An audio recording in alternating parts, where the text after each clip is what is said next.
আসসালামু আলাইকুম। আমি আজকে দেখাবো চিংড়ি শুঁটকি মাছের ভর্তা রেসিপি। আমি এই মাছগুলো প্রথমেই সুন্দর করে বেছে একদম রোদ দিয়ে কড়কড়া করে শুঁটকি করে নিয়েছি। এটা আমার বাড়ির বানানো শুঁটকি।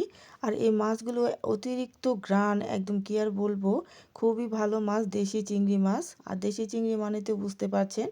এখানে একদম ঝরঝরা করে নিয়েছি। তারপর আমি এই নিয়ে নিয়েছি শুকনো মরিচ। আর এই চিংড়ি মাছে একদম বাটাবাটি ঝামেলা ছাড়াই অনায়াসে আপনি ভালো মতো করে ভর্তাটা বানিয়ে নিতে পারেন। খুবই মুখরোচক, একবার খেলে আপনি বুঝতে পারবেন বারবার খেতে ইচ্ছে করবে। আর গরম ভাতের সাথে হলে তো খুবই মজা, আর খিচুড়ি কিংবা বসা ভাতের সাথেও খুব মানিয়ে নেবে। তারপর আমি এই পেঁয়াজ দিয়ে দিলাম, এখানে আমি শুকনো মরিচটাই দিয়েছি, কাঁচা মরিচটা অ্যাড করব না। আর আপনি যদি শুকনো মরিচটা না খান তাহলে কাঁচা মরিচ দিতে পারেন। আর শুকনো মরিচের ঘ্রাণটা যদি চিংড়ি মাছের সাথে হয় তাহলে কিন্তু ভর্তার টেস্ট আরও বেশি বাড়িয়ে তোলে। তারপরে এখানে আমি দিয়ে দেব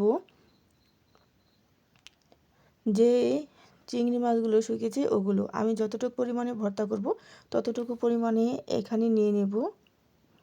আর আমি যেহেতু অল্প পরিমাণে ভর্তাটা করব, অল্পই নিচ্ছি। আর আপনারা যদি বেশি নিতে চান তাহলে সব কিছু পরিমাণটা একটু বেশি নিতে হবে।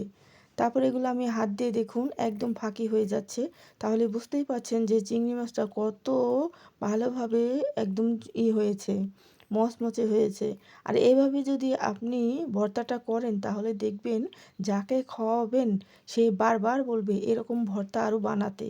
তারপর আমি এখানে দিয়ে দিব টমেটো কুচি। তারপরে এগুলো ভালোভাবে দিয়ে মেখে নেব সুন্দর করে। আর মাখানোর সময় একটু হাতে জোর দিয়ে মাখাতে হবে, যেহেতু আমি এটা বাটবো না। তারপর দিয়ে দিলাম ধনেপাতা কুচি। আর ধনেপাতা কুচি যদি না দিই তাহলে কিন্তু ভর্তা অসম্পূর্ণতা থেকে যাবে। এই ধনেপাতাটা অবশ্যই আপনাকে দিতে হবে। আর যদি না থাকে তাহলে তাও সমস্যা নেই। আর যেহেতু আমি লাস্টে একটা তেল ইউজ করব, আপনারা দেখতেই পাবেন। তারপর আমি এখানে দিয়ে দিব লবণ, পরিমাণ মতো লবণটা দিয়ে দিব। ভালোভাবে একদম মিহি করে নেব। আমি ভালোভাবে চটকিয়ে নিচ্ছি। আর একদমই ঝামেলা ছাড়া এই ভর্তাটা আপনি অনায়াসে বানাতে পারেন। তারপর দিয়ে দিব একদম খাঁটি অরিজিনাল সরিষার তেল। এই সরিষার তেলটাই আমি এখানে অ্যাড করব। আর যদি সরিষার তেলটা না থাকে তাহলে কিন্তু ঝাঁঝালো হবে না। অবশ্যই আপনাকে এই সরিষার তেলটা দিতে হবে ভর্তা তৈরি করার সময়। দেখুন কালারটা কিন্তু মাশাআল্লাহ খুবই সুন্দর হয়েছে। আর ভর্তার কালার দেখেই বুঝতে পারছেন যে কতটা লোভনীয় হয়েছে। আমার এই চিংড়ি মাছের ভর্তা রেসিপিটা আপনাদের কাছে কেমন লাগলো অবশ্যই কমেন্ট করে জানাবেন। আর এরকম ভর্তা খেতে কে কে পছন্দ করেন অবশ্যই জানাবেন।